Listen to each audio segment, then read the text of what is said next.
Here's the news. A thaw is on the way, but it's frost again tonight in many parts. Here is the news.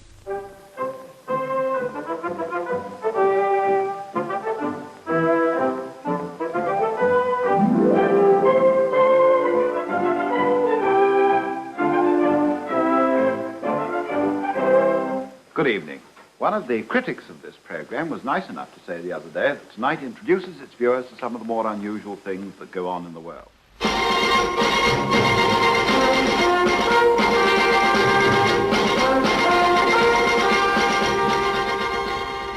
Svetlana Stalin is hidden tonight somewhere in Switzerland after her flight from Russia via Delhi and Rome.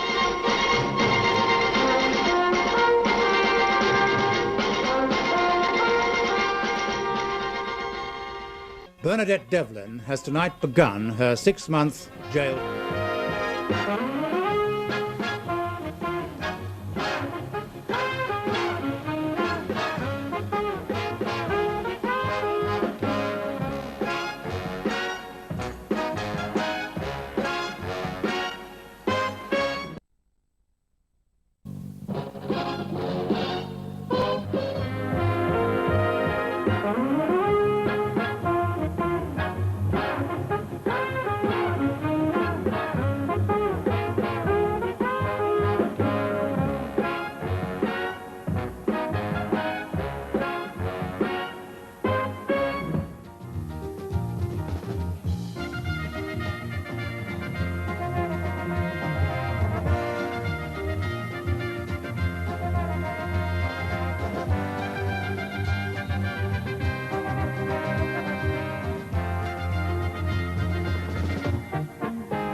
Good evening. In Nationwide at 6:20, The Right to Die.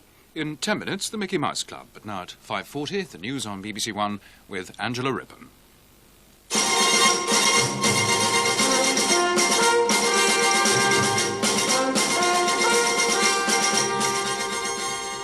A new row flares up between American and Israeli leaders, and it's already putting the success of Vice President Walter Mondale's goodwill mission to Israel in jeopardy. It's President Carter's statement last night that it might be necessary to revive the Geneva Peace Conference on the Middle East, which has infuriated the Israelis.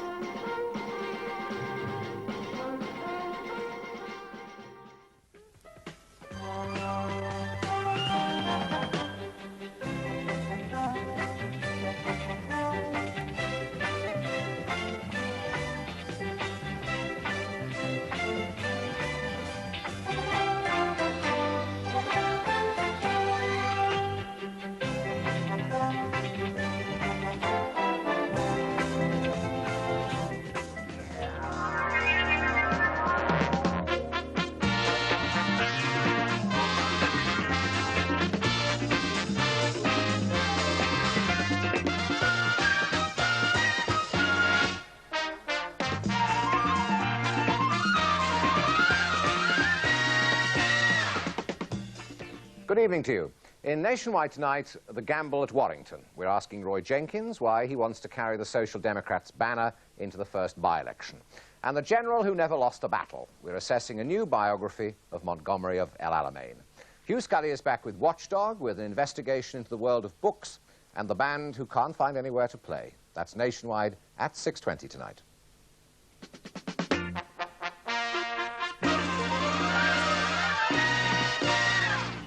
In London and the South East tonight, are the grunters and groaners invading the peaceful world of Lord? 5:40, the evening news on BBC One with Richard Baker.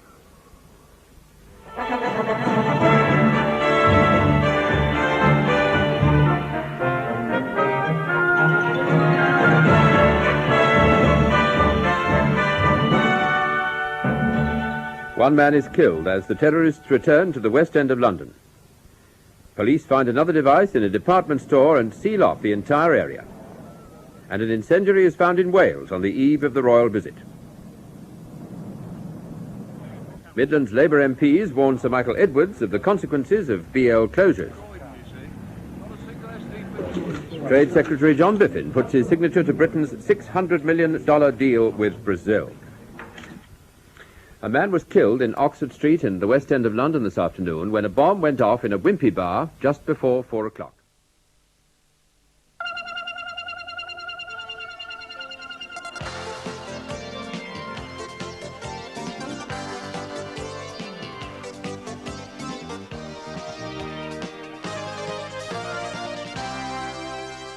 Good evening. As the Labour Party's National Executive Committee takes steps towards the expulsion of the militant tendency, we'll be asking, can they do it without tearing the party apart?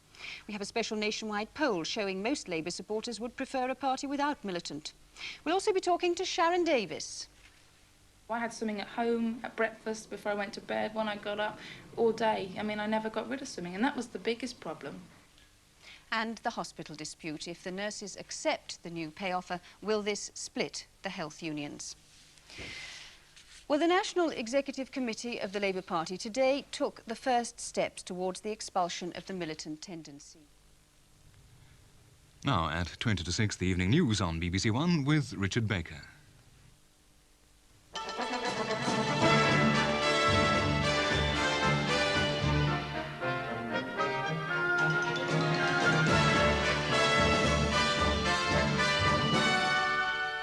Mrs. Thatcher tells the UN the freedom of Britons will be defended wherever it's threatened. The Labour leader, Michael Foot, wins the fight to outlaw militant tendency from the party. Health service workers say union support for their latest stoppage over pay is the best yet. Yorkshire's manager goes back to playing for the county at the age of 50. Mrs. Thatcher has told the United Nations in New York that Britain believes it has a right and a duty.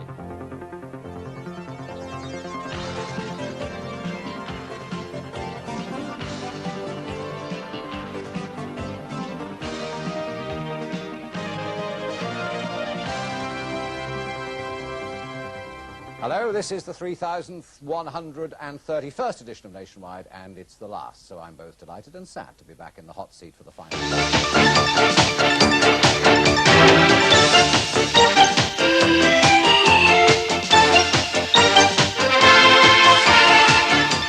Tonight's 60 Minutes news headlines. America in mourning for the Beirut dead. President Reagan faces a political storm. The President of France visits Beirut in person to pay his tribute to the dead. Sir Geoffrey Howe sends a top army commander to visit the British troops. And Dennis Nielsen in court. The prosecution outline a grim catalogue of murder.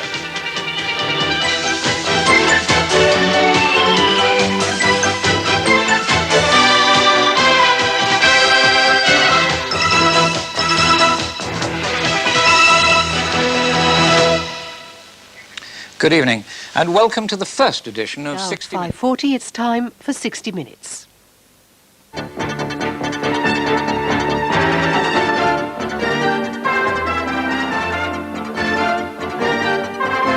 Tonight's 60 Minutes headlines.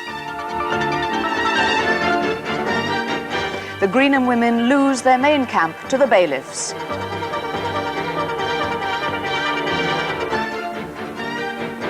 No coal moves in the northwest as the railwaymen support the miners. President Mitterrand says thousands of French coal and steel jobs must go. And how to deal with flats that cost more to repair than they did to build.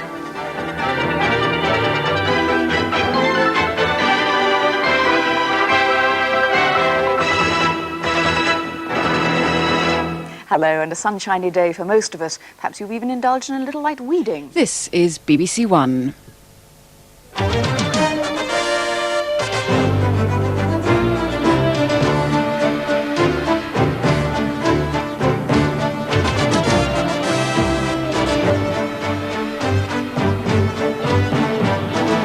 The 6 o'clock news from the BBC with Sue Lawley and Nicholas Witchell.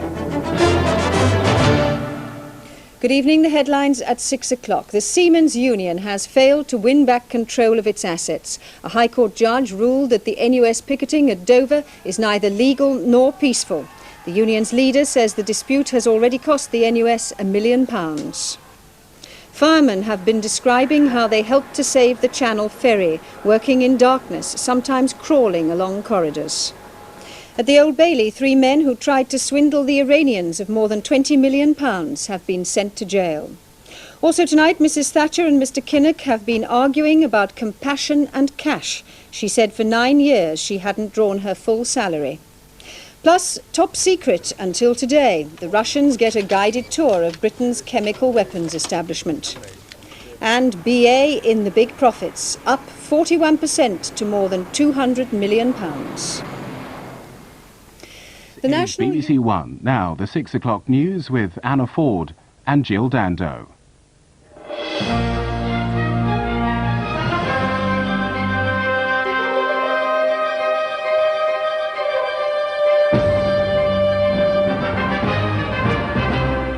The government is tonight officially in a minority following the death of another Conservative MP. John Major said it was business as usual and a general election would come at what he called the appropriate time.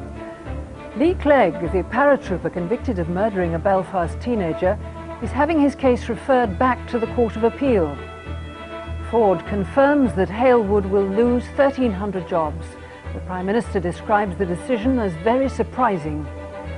And Brian Harvey, lead singer of the group E17, apologises for saying that ecstasy was a safe drug.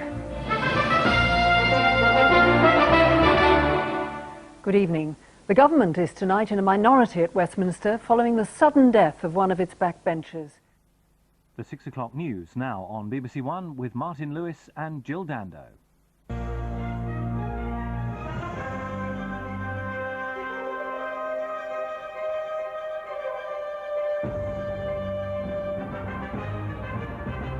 A severe challenge for the Irish peace process. There will be no decommissioning of Republican weapons in the near future. The IRA say they are not yet prepared to give up any of their arms. General Pinochet appears in court. He says the charges against him are the lies of Spain. 40 people survive an Airbus crash in Thailand. Rescuers try to reach 70 more trapped in the wreckage. And why the social services failed to stop the killing of 5-year-old Lauren Creed. Good evening. The IRA has told the BBC that it will not begin handing in any of its guns or explosives. This is BBC One in the South East. Now at 6 o'clock, the BBC News with Hugh Edwards and Mike Embley.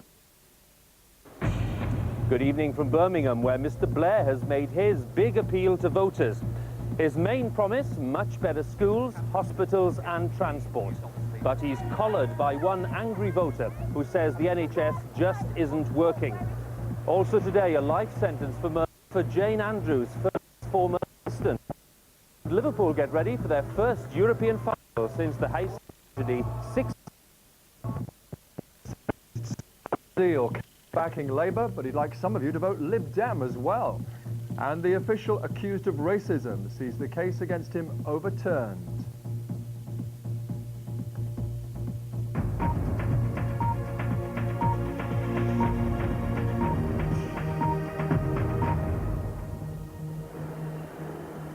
Well, Mr. Blair came here to Birmingham earlier today to spell out...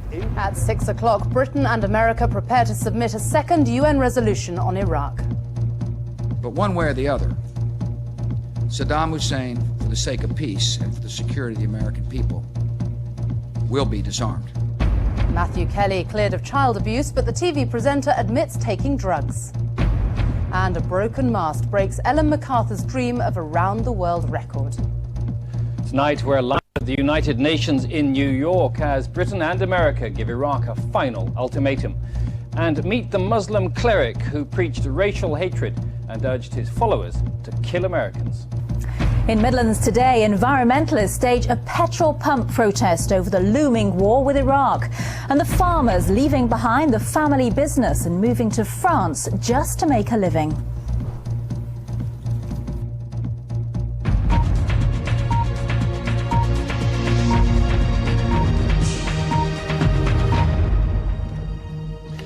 Good evening. Welcome to the 6 o'clock. An unexpected appointment for the Conservatives in their bid to tackle world poverty. Bob Geldof will act as a consultant to help formulate the party's new policy. Palestinian police are searching for 3 Britons who've been kidnapped in the Gaza Strip. Snowfalls bring fun and disruption, and there's more on the way. And how a pub landlady beat off 4 armed robbers with just a set of golf clubs. You've got to make a stand. Why should they come in and ruin your lives and take everything? They should go out and earn their own money.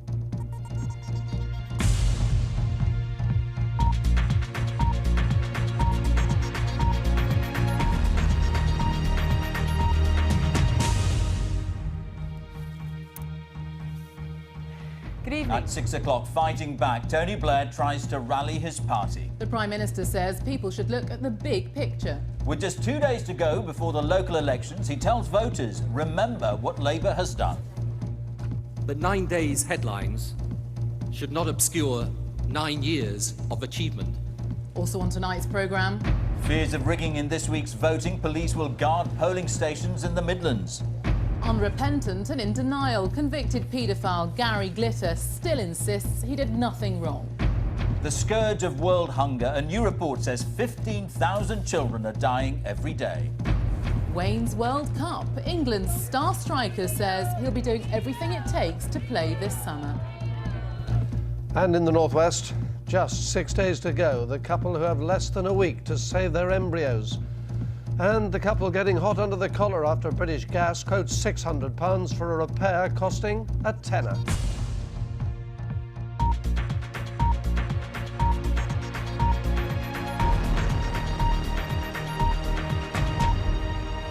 Good evening and welcome to the 6 o'clock. At 6 o'clock, beachcombers taking away cargo from the Napoli wreck are warned it's not finders keepers. Out to sea, salvage experts are pumping out thousands of tons of oil to stop it leaking into the sea.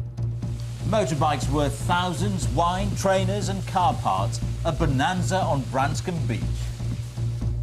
It took about 8-10 of us to lift each one out, and as each one came out, the front wheels were put on, and then they were taken down the beach and over the cliffs and away. Also on tonight's programme, murdered with the collusion of the police, a devastating report into corruption in the RUC. Ticket to Ride. Commuters issue their own in a protest about late and overcrowded trains. Accused of killing 26 women on his pig farm, Canada's biggest ever murder trial gets underway. At the Australian Open, magic from Murray. Then misery in Melbourne as he loses to the world #2 in a 4-hour thriller. And in the northwest, the day the dam burst, a Derbyshire village is hit by a mini tidal wave. And the man who gave Britain the brush off, he saved £8,000 by going to the dentist in Hungary.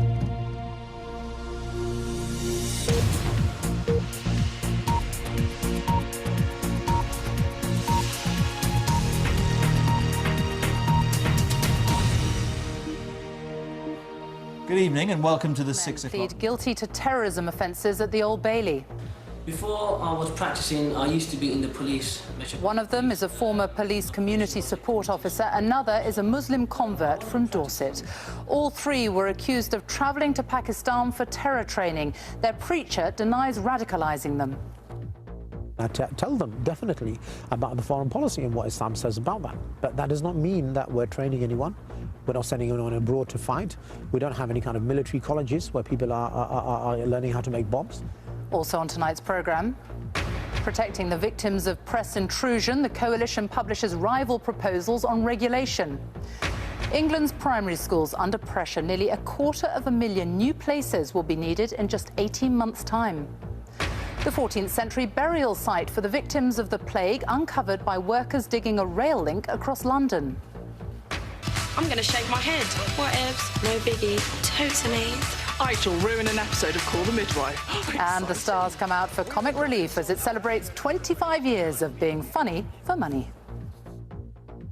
And coming up in Sports Day at 6:30 on the BBC News Channel, the favourite Bobsworth wins jump racing's most prestigious prize, the Cheltenham Gold Cup.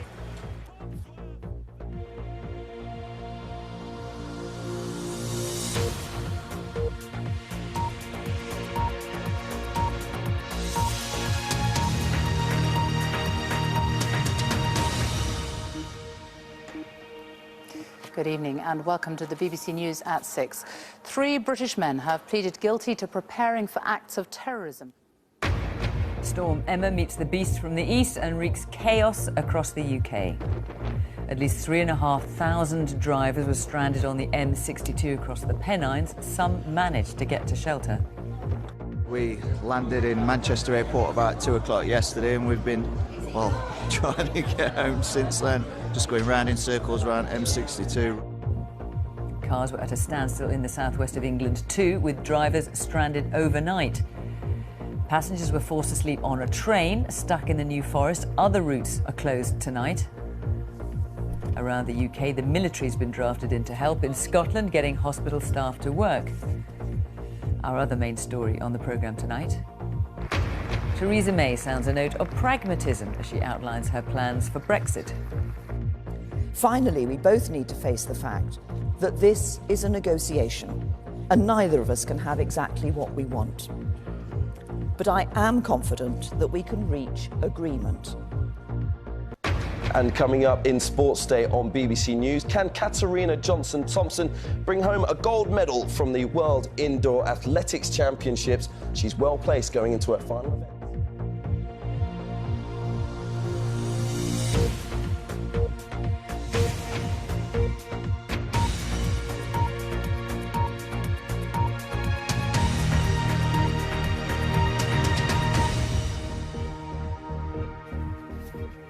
Good evening and welcome to the BBC News at 6. Storm Emma has collided with the beast from the east. England's World Cup cricket champions head to Downing Street for a reception to celebrate their historic win. Jubilant fans surrounded Captain Owen Morgan and his team at the Oval this morning after yesterday's narrowest and most dramatic of victories against New Zealand. When you see everybody's reaction and you know how much support and following we had, that's when it really we really start to understand what we did. I'll be live here at number 10, where in a short while England's cricketers are due to arrive after a match like no other. More than 8 million people watched the extraordinary match. We'll be asking if it could inspire a new generation. Also tonight, a man who drugged and robbed victims after meeting them on gay dating apps is convicted of murdering a businessman at his home in South London. President Trump is strongly criticised for telling 4 Democratic congresswomen to go back to the countries they came from. And more than 50 hours of surgery, the extraordinary skill of Great Ormond Street surgeons as they start to separate these twins. And coming up on BBC News, England's netballers have 4 wins from 4 in the World Cup following their victory over Jamaica in Liverpool.